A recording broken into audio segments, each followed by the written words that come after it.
Good afternoon, everyone. In today's video, we're going to do a very quick recap of the four indices, and we'll take a look at each of these four indices using the Scalper Volatility Box. We launched the Scalper Volatility Box for all futures members last week, and the whole goal of it is to give us more trade opportunities with less risk while keeping the same probabilities. So in today's case, we had our trade set up in the Russell.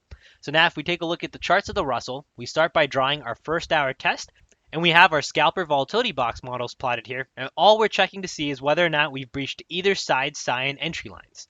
Now you have it here, and that gives you the permission to continue to use the Scalper Volatility Box models looking for a breach of either side's cyan lines, and that's your opportunity to fade.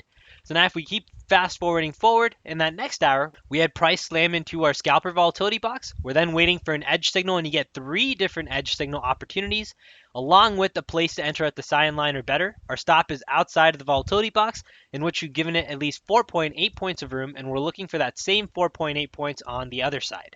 Now we hit that target almost right away. That second contract stop is moved to break even, and at that point it's a risk-free trade in which we're waiting to see if we hit our T2 line, which we did but barely, which is our opposite side's target line, or our stop, which is now at break even, which is at that hour's cyan entry line. And so in the case of the Russell, we had this hit both of our targets. So our first target was 4.8 points, and then the second target is at the gray target line, which was 11.6 points, for a total of 16.4 points or $820 across both of these contracts. Now if we take a look at the charts of the S&P and we repeat the same exact thing, in that first hour we didn't hit either side's entry lines, and so you know that, hey, you can continue to use the scalper models, look for these scalp opportunities.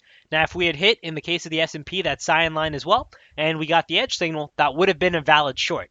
But as you should be able to see very easily in the case of the S&P, we really just hovered sideways in between our Scalper Volatility Box models before we puked down into now the 3 p.m. open, along with the subsequent hour, in which you see even after hours, these models do work, but they're much more aggressive. So for all of our members for after hours trading, we suggest using at least something a little bit more conservative, so that whenever you do get these edge opportunities, you know that, hey, there is a high probability associated here, even with the after hours noise.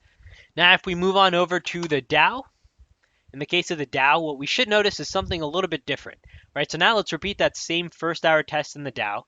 But here, once we draw our first hour test, we see that we did, in fact, breach our cyan entry line. And so now our question becomes, hey, do we see an entry reaction from this point in which, where we typically would expect a short, do we see that the sellers are able to resume control and make a move in this same direction on the opposite side? And so if you are looking to measure that direction just on a point level basis, there's a bare minimum move of 38 points. And if we see, hey, did we get that reaction of 38 points? You did in the case of the Dow, right? We went down to 41 points before price ultimately reversed, and we then started to chop back up. And so while a little bit more aggressive, the Dow still had also given you the sign that you can continue to use the scalper models if we did get a breach entry, which again, in the case of the Dow, we didn't all throughout the rest of the day. And then finally, if we move on over to the charts of the Nasdaq, we should see something similar to the S&P with the Nasdaq, in which that first hour test, we respected the cyan entry lines, and we're just looking for breaches on either side's entry lines, which we didn't get. The only place where we had that trade opportunity today in the indices was in the Russell.